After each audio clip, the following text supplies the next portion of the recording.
High guys, welcome to the new video and আশা করছি প্রত্যেকেই ভালো আছেন। তো আরেকটি নতুন ভিডিওতে আপনাদের সকলকে স্বাগত জানাচ্ছি। RS43-তে আজকের এই ভিডিও অবশ্যই আলোচনা করব ম্যাচ নাম্বার 13, যে ম্যাচটি অনুষ্ঠিত হবে আজকে রাত 8টায়, অর্থাৎ 7th of June 8 PM, যেটি নাসা কাউন্টি ক্রিকেট স্টেডিয়ামে অনুষ্ঠিত হবে আয়ারল্যান্ড ভার্সেস কানাডা। অর্থাৎ এই গ্রুপের যে খেলাটা রয়েছে সেই গ্রুপের কথাই আজকে আলোচনা করব। তাহলে চলুন বন্ধুরা, কথা বাড়াবো না, শুরু করব। তো অবশ্যই আমরা চলে যাচ্ছি ভিডিওতে। প্রথমেই বলি আয়ারল্যান্ড ভার্সেস কানাডা। এই ম্যাচটি আজকে শুরু হবে রাত 8টা বা সন্ধে 8টায়, যেটি ব্রডকাস্ট অবশ্যই হচ্ছে হটস্টারে এবং স্টার স্পোর্টস নেটওয়ার্কে আপনারা দেখতে পাচ্ছেন টেলিভিশনে। এছাড়া যদি বলি আয়ারল্যান্ড ভার্সেস কানাডা, এবার হেড টু হেডের কথা বলি। হেড টু হেডে অবশ্য দুজনেই সমপক্ষভাবে এগিয়ে আছে, কারণ এখানে দুটো ম্যাচ হয়েছে, আয়ারল্যান্ড একটি এবং কানাডা একটি ম্যাচ জিতেছে। সো 1-1, সো 1-1 ইকুয়াল টু 2, অর্থাৎ দুজন কিন্তু এক এক করে জয়লাভ করেছে।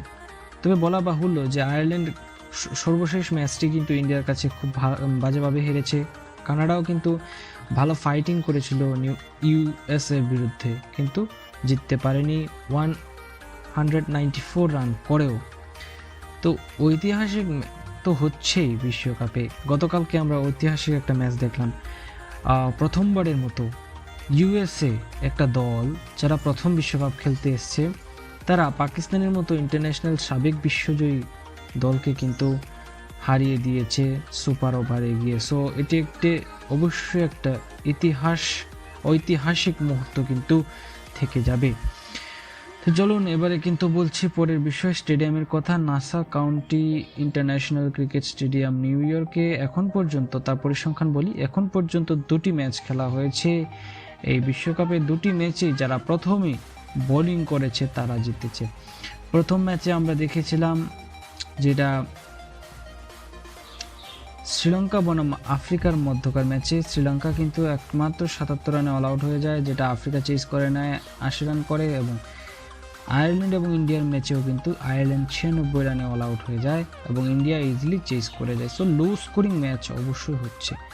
এখানে সর্বোচ্চ রান চেজ হয়েছে 97 মাত্র, সর্বনিম্ন রান হয়েছে 77, ডিফেন্ড হয়নি এখনও, কারণ এই low scoring match easily chase করে যাচ্ছে। যাই হোক, এবারে যদি বলি এই আয়ারল্যান্ড এবং কানাডার মধ্যকার যে ম্যাচটি, সেই ম্যাচের হেড টু হেডও বললাম। এক্ষেত্রে স্টেডিয়ামের পরিসংখ্যানও কিন্তু বলে দিয়েছি। ওয়েদার আপডেট অবশ্যই ক্লিয়ার থাকছেন, আশা করছি কোনো বৃষ্টি হওয়ার সম্ভাবনা আমরা দেখতে পাচ্ছি না।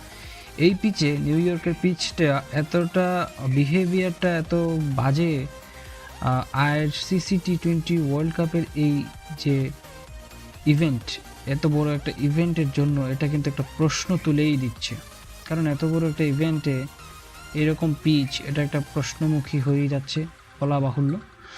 এছাড়া এবারে যদি একটুখানি প্লেইং 11-এর কথা চিন্তা করি বা আলোচনা করি, কানাডা সর্বশেষ ম্যাচটি হেরেছে, আয়ারল্যান্ডও সর্বশেষ ম্যাচটি হেরেছে। তো এখনও তারা কোনো দল তাদের বিশ্বকাপের খাতা খুলতে পারেনি এই ওয়ার্ল্ড কাপের। সো এবারে আমরা তাদের আলোচনা করব, তাদের যে বিশ্বকাপের যে এবারে স্কোয়াডটার কথা একটু তুলে দিই। স্কোয়াডটা কীরকম হতে পারে এবারে, যদি তাদের স্কোয়াড বলতে প্লেইং 11টা আমরা একটু আলোচনা করি, যদি আজকে কীরকম হতে পারে প্লেইং 11।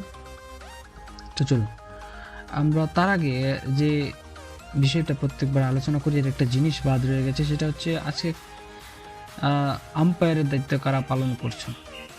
আজকে মাঠের যারা দায়িত্ব পালন করছেন তারা হচ্ছেন রিচার্ড ক্যাটেলবোরো এবং স্যাম নাগাটস্কি, তারা থাকছেন। এবং থার্ড আম্পায়ার হিসেবে অবশ্যই আমরা দেখতে পাবো ক্রিস ব্রাউন। এছাড়া রেফারি হিসেবে আমরা রিচি রিচার্ডসনকে আমরা দেখতে পাবো। চলুন এবারে প্লেইং 11-এর দিকে যাই। প্রথমে আয়ারল্যান্ডের কথা ভাবি। অবশ্যই তাদের প্লেইং 11টা যদি বলি, অবশ্যই তারা যেহেতু আগের ম্যাচটি জয় পেয়েছে, নিশ্চয়ই তাদের পরিবর্তন কিন্তু করতে চাইবে না। সো আশা করছি যে গত ম্যাচের যে উইনিং কম্বিনেশন তারা ধরে রাখবেন, তাহলে সেরকম হবে তাদের প্লেইং 11টা। পল স্টার্লিং তাদের ক্যাপ্টেন থাকছেন, অ্যান্ড্রি বালবার্নি এবং Lorcan Tucker, Harry Tector, Curtis Campher, George Dockrell, Gareth Delany, Mark Adair, Barry McCarthy, Joshua Little, Benjamin white.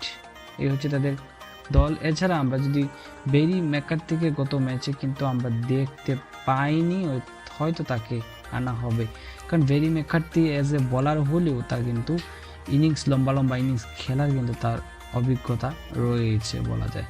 তাহলে এবার কানাডার কথা যদি বলি, তারাও দুর্দান্ত খেলেছিল গত ম্যাচে ইউএসের বিরুদ্ধে। তাহলে কানাডার কথা বলে যদি প্রথমেই থাকছেন অবশ্যই অ্যারন জনসন, যিনি গত ম্যাচেও ভালো স্টার্ট করেছিলেন এবং সবচেয়ে দুর্দান্ত খেলেছিলেন যে নাবনি ডলিওয়াল, তিনিও দারুণ খেলেছিলেন এই ইউএসের এগেনস্টে। এবং এছাড়া ফরগত সিং থাকছেন, নিকোলাস কার্টেন তিনিও দুর্দান্ত খেলেছিলেন এবং শ্রেয়স মাবা একটি ফিনিশিং টাচটা দুর্দান্ত দিয়েছিলেন 16 বলে 32-28 রানের মতো। এছাড়া দিলপ্রীত সিং, শটবিন সিং জাফর এবং নিখিল দত্ত, ডিলেন হেলগার, তাছাড়া আমরা কালিন সান্নাকেও আমরা দেখতে পাবো এবং জেরেমি গর্ডন। এই হচ্ছে তাদের স্কোয়াড। টি20 যে তাদের দ্বিতীয় ম্যাচ আজকে, সেটা হতে পারে তাদের প্লেইং 11। তো আশা করছি ভিডিওটি ভালো লেগেছে। ভিডিওটি ভালো লাগলে অবশ্যই একটি লাইক এবং একটি কমেন্ট করে আপনার মতামত জানাতে ভুলবেন না। তাহলে এরকম আরও নতুন নতুন ভিডিও পেতে অবশ্যই চ্যানেলটিকে সাবস্ক্রাইব করে পাশে থাকবেন। তাহলে এখানে শেষ করছি আজকের ভিডিও। তো দেখা হচ্ছে খুব শীঘ্রই আরেকটি নতুন ভিডিওতে।